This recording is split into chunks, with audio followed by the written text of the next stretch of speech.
You know, there's a lot of iconic Christmas movies out there that shaped our childhoods, but one that always stuck with me ever since I saw it when I was a kid was The Santa Claus, starring Tim Allen and that one guy from The Gremlins, among other things. Now, I haven't seen this since I was a kid, and since it's the winter holiday season and everything, I thought I would go back and check it out. I mean, sure, it came out in the 90s and it's probably a little campy, but it can't be all that bad, right? So come along with me, everybody, and let's watch The Santa Claus. The movie starts out with Scott Calvin attending his company's annual Christmas party. Now this year, they're celebrating this monstrosity. Yeah.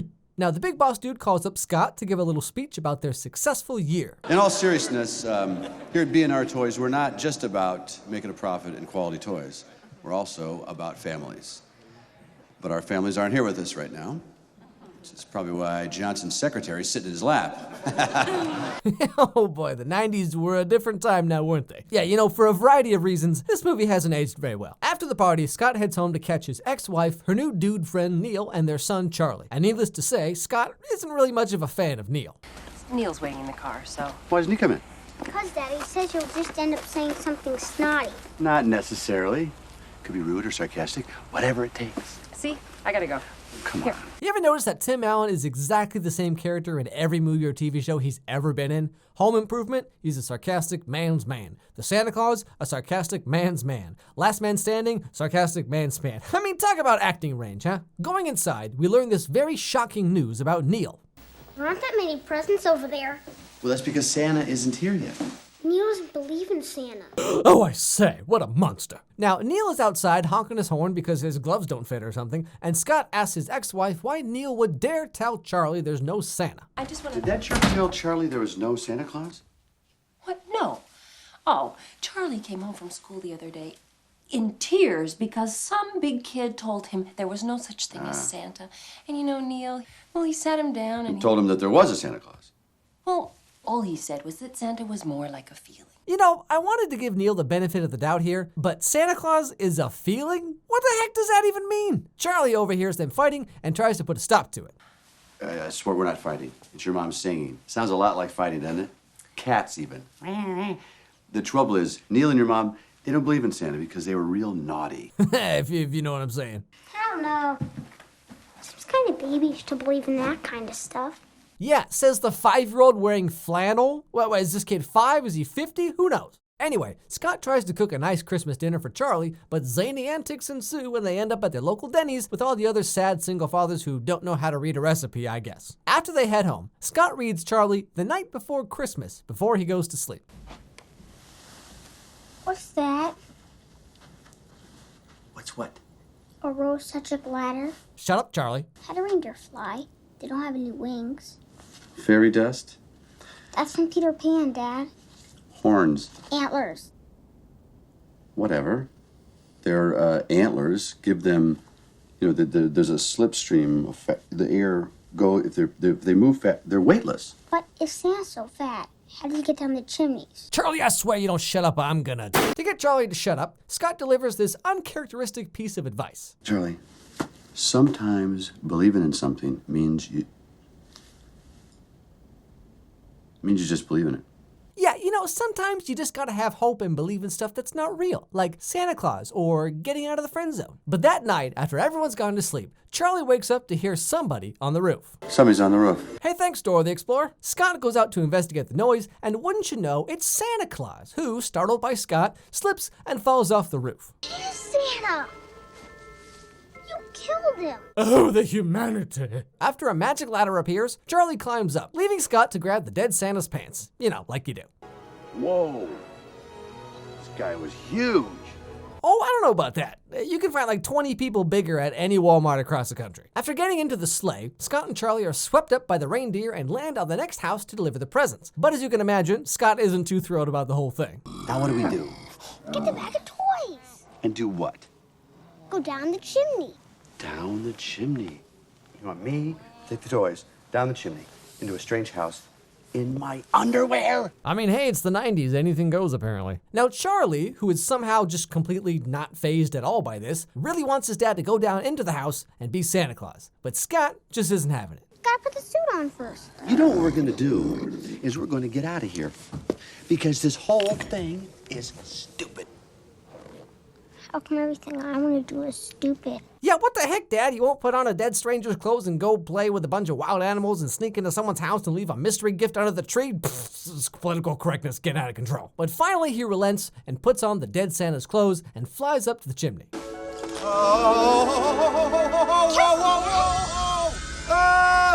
I'm okay. Look!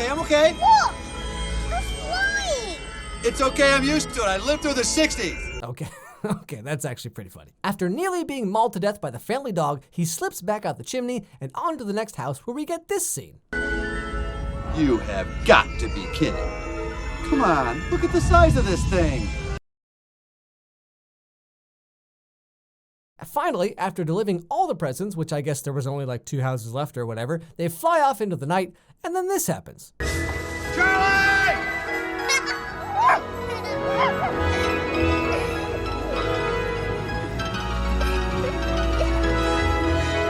You know, just thinking about the logistics of how there was a puppy just sitting in this empty void inside the bag, and Charlie pulls him out into life, and no one's the least bit concerned here. I mean, this is really freaky if you think about it, but whatever. The reindeer take Scott and Charlie to the North Pole, where they meet this kid. Hey! Hey, buddy! You, sir! Hey!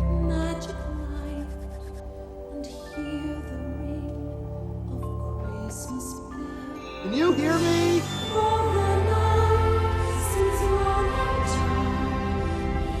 Okay, what is this pose? After going inside the North Pole headquarters or whatever, they meet Bernard, the head elf. Who's causing all the trouble around here? She is. Excuse me, are we on a coffee break? We don't drink coffee. Then I guess the break is over. Now, I don't mean to be rude or anything here. I mean, kids, follow your dreams, do whatever you want, that's fine. But I don't know, having the head Christmas elf be a little Jewish kid just seems a little weird. Like, no one thought this was off or anything. I mean, I don't know, maybe I just think too much. Scott, still having no idea what's going on, gets into a little verbal disagreement with Bernard. Wait a minute. Hey, I know where this is going. It wasn't my fault. The other guy fell. It was an accident. I've got homeowner's insurance and a good attorney. Not as good as my wife's, but let's not open up that wound. Yeah, Scott, clearly you moved on and definitely not bitter about it. Charlie follows them down the hall, and Bernard, in an attempt to just shut him up, I guess, gives him a snow globe. Now hold out your hand, all right? Now, be very careful. This is very old, just like me.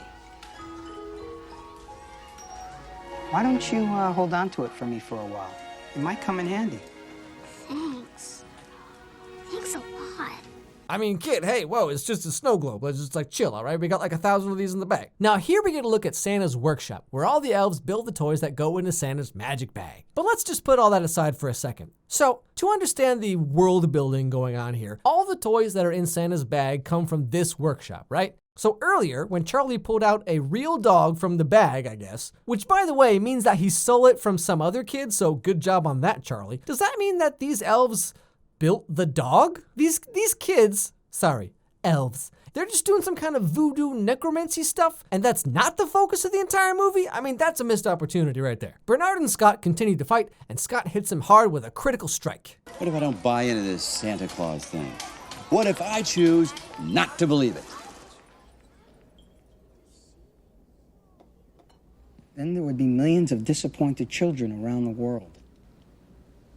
You wouldn't want to be responsible for killing the spirit of Christmas, now would you? Santa? I mean, I did, until you just said that right now. Well, this is awkward. Finally conceding his defeat and realizing that this is all just a dream anyway, Scott takes Charlie and they follow Judy into the Grand Santa Penthouse Suite, which sounds really weird to say out loud, but I'm just gonna run with it. I brought you some cocoa. Oh, thanks. My own recipe. Took me 1,200 years to get it right. You think that's bad? You ever tried making an animation video on YouTube? Anyway, before turning in for the night, Scott and Judy have a little heart-to-heart talk. 1,200 years. That's right. You know, I must say, you look pretty good for your age. Thanks, but I'm seeing someone in wrapping. This is good. This is really good. Not too hot. Extra chocolate. Shaken, not stirred. You know, I appreciate the effort that went into this and everything, but if that's all you got after 1,200 years, I think we need to work on some time management skills, all right, Judy? The next day, Scott wakes up back in his own bed, back in his own house, and naturally, he's a bit confused. Was it real? Was it a dream? Is he dreaming now? Who knows? Charlie's mom shows up like she said she would and wonders where Scott got his snazzy new pajamas. Oh, Scott. Nice PJs, very festive. Where'd you get them? I don't know. Judy gave them to you. Judy, really? Okay, whoa, let's just back up the sass a little bit here, okay? You're literally living with another dude, and heaven forbid your ex gets their life together without you, huh? Pfft, get out of here with that attitude. Now later, Charlie heads back to school, and apparently there's a career day thingy where all the parents show up and talk about their exciting jobs that I guarantee these kids don't care anything about. So remember, kids, there is nothing more painful than third-degree burns. Well, thank you, Fireman O'Hara. And I think the whole class will join me in saying, sorry about your partner. what a good old wholesome kids movie, huh? Full of happy times. Charlie tries to tell everyone that his dad really is Santa Claus, and shockingly, no one really believes him. The kids in the class erupt into discussing Santa Claus lore. Do you make the toys? No, stupid. The owls do. What is this, Comic-Con? And the whole class gets in disarray, ending with all the main adults landing in the principal's office. Now to clear all this up, Scott tells everyone what really happened Christmas Eve night. What was the last thing you and Charlie did before you went to bed Christmas Eve? We shared a bowl of sugar and some shots of brown liquor. Played with my shotguns. Field dressed a cat. Looked for women. I mean, hey, sounds Father of the Year to me. Scott takes Charlie out to set him straight about the whole not being Santa Claus thing, but Charlie is just not having it. I know who you are, Dad. You're the Zodiac Killer! Later, or maybe the next day, it's not really clear, Charlie's mom finds him playing pretend Santa while listening to Nightcore remixes of Christmas songs in his room and gives us this look to show how disturbed and concerned she is for her little boy. You know, because heaven forbid your kid has imagination and plays in his room. I mean, this is just unacceptable. Scott shows up again, for some reason, looking for Charlie. Where is he? Well, he could be in his room, jumping up and down on his bed, wearing a red hat and galoshes. I don't care what Neil's doing. Meanwhile, Neil is trying to convince Charlie that he should stop playing around and having fun and instead should live in a constant state of nihilist existential crises like adults do. Charlie, it's just not logical. How can one man, in one night, visit all the children of the world? Okay, here's a better question, Neil. How can one man in one lifetime acquire so many ugly sweaters? Answer that one. Scott takes Charlie out again, I don't know if he's just trying to get his Fitbit numbers up or what, and asks him to keep the whole Santa Claus thing a secret. Like between two people? Oh, you mean like a secret? Yes. Like a secret. Let's keep it secret. How come? Because of Mom and Neil. Not just because of them. Their school. Everybody thinks, well, it's not important what they think.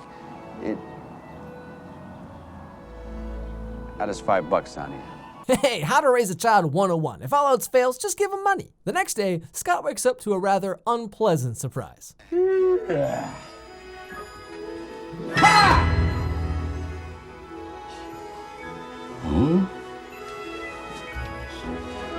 Okay, let me tell you, I went through the same thing when I hit my late 20s, all right? One day you go to sleep with six-pack abs and a phone full of random girls' numbers, and you wake up the next morning with a sagging gut and a mortgage. Where the heck did these come from? What? Something's wrong with the scale. Yeah, there is. If you look like that and you're coming up 192, like what, did you lose a leg in Vietnam or something? All in a panic, Scott is late to work and barely makes it to his lunchtime sales pitch meeting. And as you can imagine, people are a little concerned with his body changes. The meeting is a disaster. Scott doesn't know what to do with himself or his new physique, so he heads to the doctor to figure out what's going on. Okay, look, so what? You put on a little weight. A little weight? Does this look like a little weight to you? Weight can fluctuate from year to year. Fluctuate? You make it sound like I'm retaining water. I've gained 45 pounds in a week. Yeah, I had a breakup like that once. That was dark times. After trying to explain the extreme changes he was going through, his genius of a doctor finally has it all figured out. Pete, what's happening to me? Well, what's your diet like? Milk and cookies? Really? But I don't finish all the milk. Well, then there is your problem. Just try to cut back on the sweets, okay? Can you believe I went to 6 years of medical school for this? Check out my handwriting. I mean, I can't even read it. Yeah, but look at my hair. It's turning gray. Oh, it's middle age, buddy. It happens. And with that body, you should be thankful you have hair. You ever just want to punch a doctor in the face? But you know, this doctor sure is calm about all this. I mean, I looked up all these symptoms on WebMD, and apparently I have at least 3 types of cancer. So can we cut the jokes, huh? Coming to no definitive conclusion, Scott goes out to watch Charlie's soccer game. He's sitting on the bench, minding his own business, when this happens. Boy, you know, you can really tell this was made in the 90s. Because if this scene happened today, Scott would have been tackled by at least 2 police officers and like 12 moms at the park. When his ex-wife catches sight of him in his Santa Claus cosplay, she starts getting a little concerned about what might be really going on. Scott, I really have to tell you that this is beginning to scare me. I never in my wildest, well, no, okay, maybe my wildest, but certainly never in my normal dreams. But then this is Scott we're talking Laura, about. the point? I never thought you would stoop to changing your physical appearance in order to make Charlie like you. Hey, I ain't changing for nobody. After this, Scott receives a bunch of mysterious packages in the mail that turn out to be the list of who's good and who's bad. But you know, the most unrealistic thing about this movie is the fact that FedEx actually delivered the packages and didn't just like throw half of them randomly around his lawn and drive off with the other half, you know, because why not? You know, just like their company slogan, Federal Express. With everything going on with Scott and Charlie and the whole North Pole thing, they start thinking that maybe Charlie shouldn't spend so much time around his dad at all. So they file with the judge and meet up at the court, where we get a little backstory about their thoughts on Christmas. Oh, come on, Laura. Don't you remember when you stopped believing in Santa Claus? Boy, I really wanted a mystery day game. Christmas morning came and oh, I got dozens of presents. Oh, I got everything. Except mystery date. Well, who knew you could be so emotionally attached to board games, huh? I mean, good thing she never played Monopoly or this movie would never be over. And of course, Neil has to chime in too. I was 3. And it was an Oscar Mayer weenie whistle. Christmas came, no weenie whistle. And that's when I stopped believing. And that explains literally everything we need to know about this character. Charlie talks to the judge, who decides that he should not be able to see his dad anymore because they're just having too much fun, you know? Okay, can we just decompress all this for a second? This little kid, it's like what, 3rd grade or whatever, he believes his dad is Santa Claus and that they had this crazy night at the North Pole and stuff, right? A little kid with divorced parents has a positive relationship with his dad, and gosh darn, that's just not gonna happen under my watch. I mean, kids grow up believing all kinds of stuff their parents tell them, like, my mom's a superhero, or my dad's gonna come back from buying cigarettes one day. You know, just typical stuff. Like how Neil's always like, Charlie, you're delusional. Literally every kid is delusional. Gee, sorry I don't spend all my time looking for sweaters at every thrift shop in town. Scott tries to convince Charlie that this was indeed all a dream and that he's not in fact Santa Claus, but Charlie has solid concrete proof that it was all real. Charlie, he's not Santa. He is too, Santa! We went to the North Pole together. I saw it. The elves are real old, even though they look like me. Bernard called me sport because he knew everything. That's a really low bar there, pal. Charlie throws the snow globe at Scott, who suddenly remembers that he is, in fact, Santa Claus, and steals Charlie away back to the North Pole. Now, as you can imagine, Charlie just suddenly disappearing causes a bit of a concern, and they call the police, who set a trap on Christmas Eve night to catch Scott when he sneaks back into the house to deliver presents, which, to be fair, does sound a little weird now that I say it out loud, but here we are. Scott goes out to deliver presents once again to all the houses he nearly destroyed last year, but when he goes to Charlie's house, he falls into the trap and the police catch him and drag him off to jail. When the North Pole catches wind of this, they release the secret spy elves called the ELFS, because we're very clever, who find Charlie just hanging out on the roof. Charlie? Yeah? Don't worry. We're the good guys. You know, this kid always annoyed me. Just the way he has that smirk and he's always like, don't worry, we're the good guys. You know, like there was always that one kid like in every class and he was always like the meanest kid. We can't. The police are watching this place. Yeah, they probably are. But you see, we weren't figuring on walking out the front door. I swear, this movie's giving me some kind of like elementary school PTSD or something. Anyway, they break into jail and rescue Scott, and we're all reminded that this is in fact a kid's movie and not just a movie about a sad divorced dad trying to piece his life back together. So in the end, Charlie's mom realizes that Scott really is Santa Claus, and she throws the custody papers in the fire. You know, last time I checked, burning signed legal documents doesn't just change the law. I mean, it's a nice gesture and everything, like I get it, but I mean, I tried that once with a parking ticket and I just ended up with a bigger parking ticket, so not recommended. During this whole time, Neil is in the back stuffing grass into pita bread. I mean, I get the whole vegan thing, but filling pita bread with grass just seems a little bit extreme, but what do I know? And then when everyone finds out Scott really is Santa, the police call off the investigation and just accept everything, and everybody goes home, no more questions asked. So this movie's kind of weird. It's supposed to be like a family movie, like for kids or whatever, but like 90% of the movie is basically one long custody battle and inner fighting between a guy and his ex-wife's new boyfriend, and then just turns into Roger Rabbit for 5 minutes or something. It just doesn't really make a whole lot of sense. I still don't really get what it's trying to say or accomplish or anything. I don't know, maybe I'm just old now and life has left me bitter and empty inside or something, but when I was a kid, this movie was my jam. But I wouldn't recommend you check it out now unless you really want to be reminded that the 90s were kind of weird. Hey everybody, thanks so much for watching this video. You know, the 90s was a weird time, let's all be honest here. You know, I was a kid of the 90s, and going back and watching like the old TV shows, old movies, whatever, from the 90s, from when I was a kid, you know, it's like in your head, it's like, oh, this was great, I loved it when I was a kid. And then you go and you watch it again and you're like, what the heck is this? Why did I ever watch this? And going back and watching the Santa Claus for this video, I was reminded of how like some things really don't age well, and some things like when you're a kid, you just kind of skip over the details and you're like, oh, it's fun and colorful and whatever. But you watch it back as an adult and you're just like, this was a thing that adults made. But anyway, as you can imagine, this video took a pretty long time to make.